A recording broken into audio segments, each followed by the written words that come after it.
裸脚。注意看，这是铁英华目前为止最危险的一场比赛，险些被老外当场摔断脖子送去医院抢救，一事未平一事又起，铁英华又被对手使用无情裸脚死死锁住。台下的教练看到如此惊险的一幕，拿起白毛巾就准备认输投降。台下老外看到这一幕，纷纷站起来鼓掌欢呼，似乎已经看到了他们国家的选手获得胜利的曙光。下一秒，铁英华扭转战局，撕血反杀，即在对手身上狂砸数百拳，十分解气。没有人会记得第2名和一个失败者，除非他半场开香槟庆祝。铁英华可谓是中国人人皆知的一位自由搏击运动员。有请小虎铁英华。他的威名早已远扬中国各个省份，不管你是关注搏击赛事也好，不关注搏击赛事也罢，对铁英华这3个字也会是略有耳闻。这一次铁英华将要挑战 MMA 综合格斗。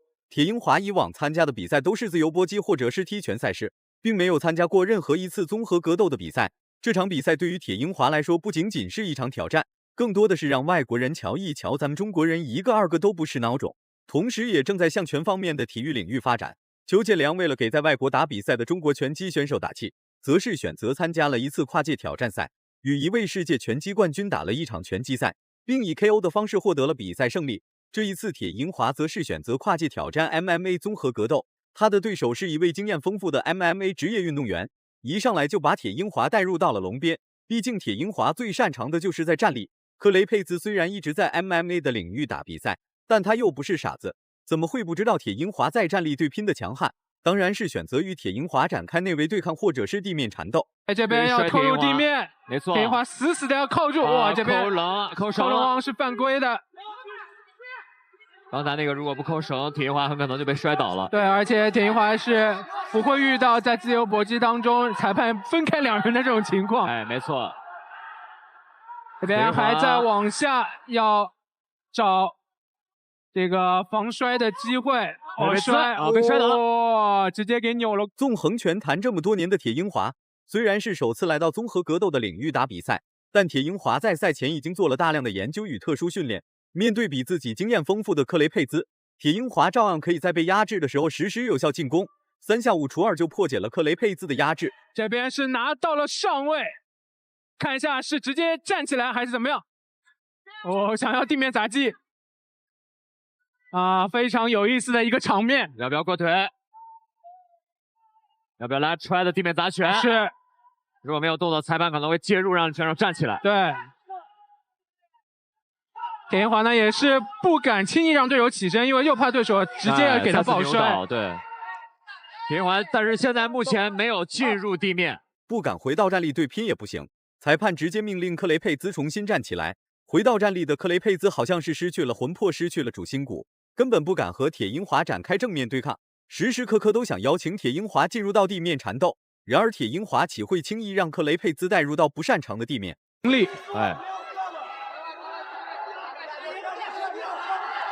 当比赛让转身后摆，让铁英华还是非常的顾忌对手近身的这一下。没错。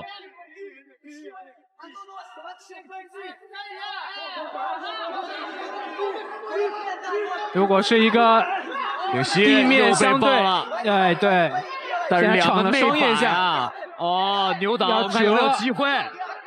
克雷佩兹实在是忍不住了，直接实施了一招旱地拔葱，放倒了铁英华。就是因为这一摔，险些把铁英华扔进医院进行抢救。铁英华幸好反应的速度够快，不过一事未平一事又起，还没处理好正在实施压制动作的克雷佩兹，突然遭到了克雷佩兹的裸脚。这个现象吓坏了一旁的教练，随时都有可能扔出白毛巾认输投降。下巴上了，卡在下巴上了，但是现在对方没有发力的点，现在实际上是锁在了口鼻处。是的。还在掰对手的手臂，已经扒下来了一部分，但这样不能长久，对方的手已经往肩膀上爬了。对，有机会，还在往外掰。现在对方没有办法形成裸脚。对，实际上这对于铁英华来说也是对手臂力量一个巨大的考验。是的，因为之前自由搏击拳都最终铁英华硬扛了过来。虽然克雷佩兹没能在地面上降服铁英华，但铁英华因为长时间的被压制，已经失去了大比分优势。此时的铁英华唯一能做的动作就是防守，其他任何动作都做不了。是了，连续的砸击，现在因为被拿了后背，是锁得很死。身体3角。对，想要逃脱是几乎不太可能。还有1分10秒。现在铁银华遇到了非常大的困难，没错，时间对于对手来说还是非常的充足，还剩下1分钟。铁银华还是防着自己的脖子，但是这样的情况下自己很难逃脱。对，连续的砸击。常年征战于自由搏击领域的铁银华，把自己头脑的坚硬程度练习得非常好。面对克雷佩兹的重拳砸击，铁银华依然能用坚硬的脑壳硬扛。此时的铁银华已经脱离了危险期，但并没有完全脱离克雷佩兹的限制。然而台下的教练再次拿出了白毛巾，生怕铁银华坚持不住出现什么意外伤病。我觉得作为阿历克西来说也很难把这个位置做好。铁银华，好的，再次防住了对手的裸脚，还剩下最后的半分钟，第一回合。连续的砸击，但这个砸击的威力不够大。对，这边有打后脑的嫌疑。铁银华现在把自己胯有没有机会转过来？往自己的左侧移动，往自己左侧，没错，转过来了。连续的地面锤击，还剩下10秒钟。就在距离比赛结束的几秒钟，铁银华找到了克雷佩兹的一个防守空档，瞬间扭转了战局。虽然是在最后一刻挣脱了克雷佩兹的束缚，但这个结尾给了拳迷粉丝很大的信心，纷纷站起来给铁银华鼓掌欢呼。铁银华为了 MMA 综合格斗的首战也是拼了，宁愿被勒断脖子也不主动弃赛投降。中国勇士皆如此，倭寇何敢侵犯我中华？只要不断尝试、不断创新、不断成长，才不能不受外人欺负。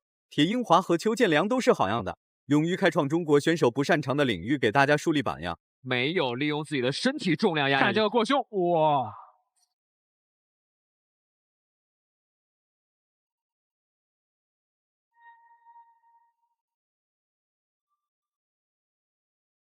第二回合开始了，回到站立的铁银华非常勇猛，根本不会畏惧克雷佩兹一分一毫。面对铁银华所发起的主动进攻，克雷佩兹连气都不敢吭一下，只能任由铁银华实施各种站立击打的进攻招式。与此同时，克雷佩兹的状态并不是很好，随时都能被铁银华逮到机会暴揍一顿。好的，又是后手压倒，再一次连续的击打，连续的打击，对手要爆压胯，这边往下有锤击的机会。铁银华完全被退后一步，让对方站起来，让对手站起来是一个更好的选择。对手躺着以后啊，会更加的这个休息的时间更长。让裁判现在让他站起来了。铁银华继续在自己擅长的站立领域。铁银华应该算了一个转身后摆打对手的。克雷佩兹实在是没办法了，被迫实施了一招下前抱摔。但铁银华已经看透了克雷佩兹的套路，进入到内围缠抱的铁银华很冷静。并没有因为进入到了克雷佩兹擅长的领域而慌张，在克雷佩兹擅长的领域暴揍克雷佩兹一顿，这才能彰显出中国勇士的勇猛之处。这边连续的地面锤击，我们看有没有机会终结对手。哇，全场都看得很仔细，连续的砸拳。对，这边啊，别超过一节，应该是最终玩综合格斗的没有打过玩自由搏击的。从某种角度来说，铁银华的拳脚进攻力度要比克雷佩兹强出好几个层次。毕竟铁银华在转战 MMA 之前，每天训练的就是各种战术和拳脚进攻的融洽程度和力量。反观克雷佩兹，则是一直把重心放在如何牵制对手，如何掌控比赛节奏。这样一来，铁银华可以失误很多次，但克雷佩兹只要让铁银华找到一个合适的进攻位置，那么克雷佩兹将会不攻自破。如果满分是100分的话，你会给铁银华打几分？视频到这就结束了。咱们下期不见不散。